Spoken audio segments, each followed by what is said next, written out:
nanti.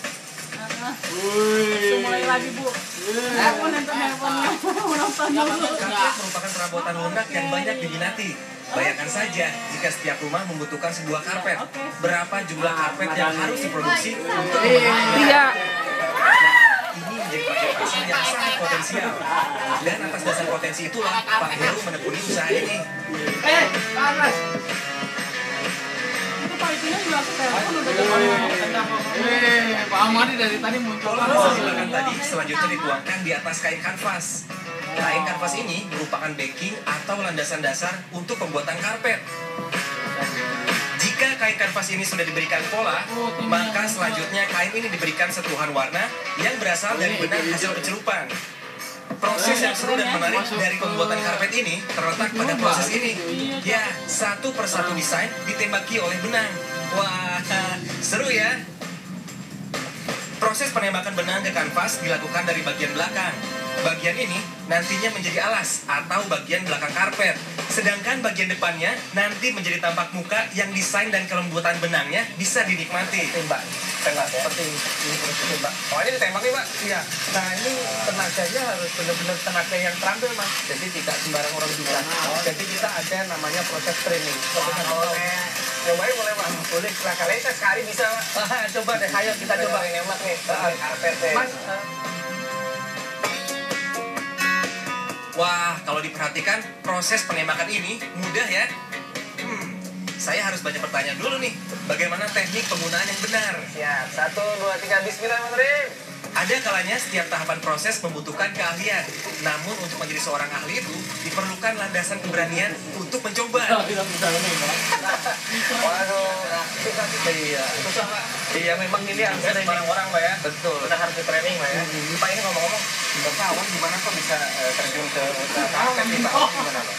Mulai tahun 2005 saya mulai bisnis sampingan. Jadi pada saat waktu luang hari Sabtu Minggu saya punya hobi sama istri saya itu jalan-jalan ke Jatinegara, Tanah Abang, Mangga Buana. Akhirnya saya menemukan karpet.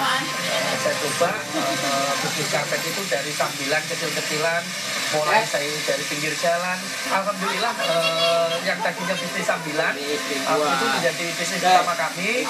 Dan tahun 2010 kemarin bulan April saya resmi mengajukan mengundurkan diri dari perusahaan. Oh, berarti bosan jadi pegawai Pak ya? Iya betul. Nah ini menarik nih, dari usaha sambilan saya punya pabrik ya Pak ya? Iya.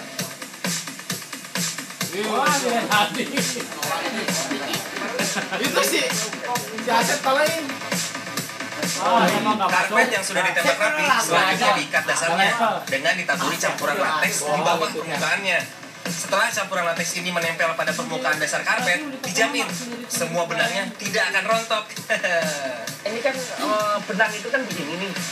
Setelah ditembak, nah ini begitu dilaktek itu kan jadi kuat. Dasarnya Pak ya? Iya, dasarnya jadi istilahnya backing karpet.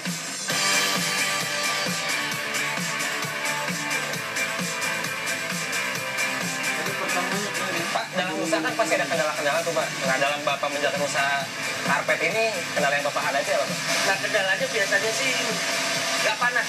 Jadi untuk panas tuh, makanya kadang orang minta pesen Kendalanya tapi kendala utama. nggak kering-kering. Nah, Pak, itu solusi gimana tuh Pak, biar tetap kering Pak? Makanya kita pakai blower itu. Pakai blower ya? Pakai blower. Kendala kedua itu kadang customer itu minta ini lebar atau panjang tanpa sambungan. Lebar tanpa sambungan, wah itu Iya. susah Pak ya? Iya, ada yang sampai luar. Tapi Bapak sanggup? Kita sanggup karena frame kita kan besar itu. Jadi mau panjang seberapa, mau tinggi seberapa kita sanggup. Cuma kendalanya itu pengiriman. Karena kita kan besar. Nah untuk apa ini solusinya kita bikin besar besar. Cuma kita potong-potong kayak gue. Nah itu untuk ngangkut ke kontainer atau ngangkut ke truk kayak gitu.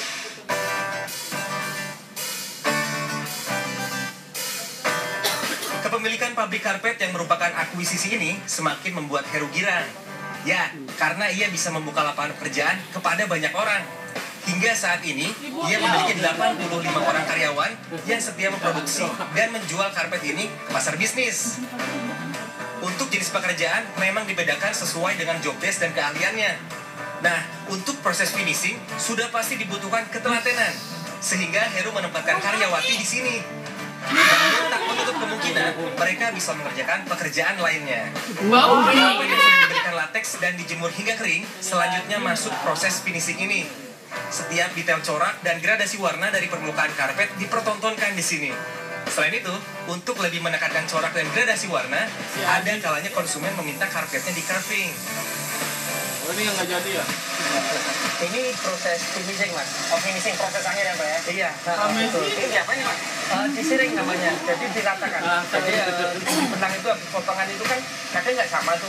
Nah ini disiring ini biar rata. Iya, biar rata atasnya, Pak. Nah, betul. Jadi ini nanti rata, halus, kelihatannya jadi Apa kalau mau usaha, apa sih yang membuat Bapak yakin kalau usaha karpet ini bisa berhasil? Awalnya gimana, Pak?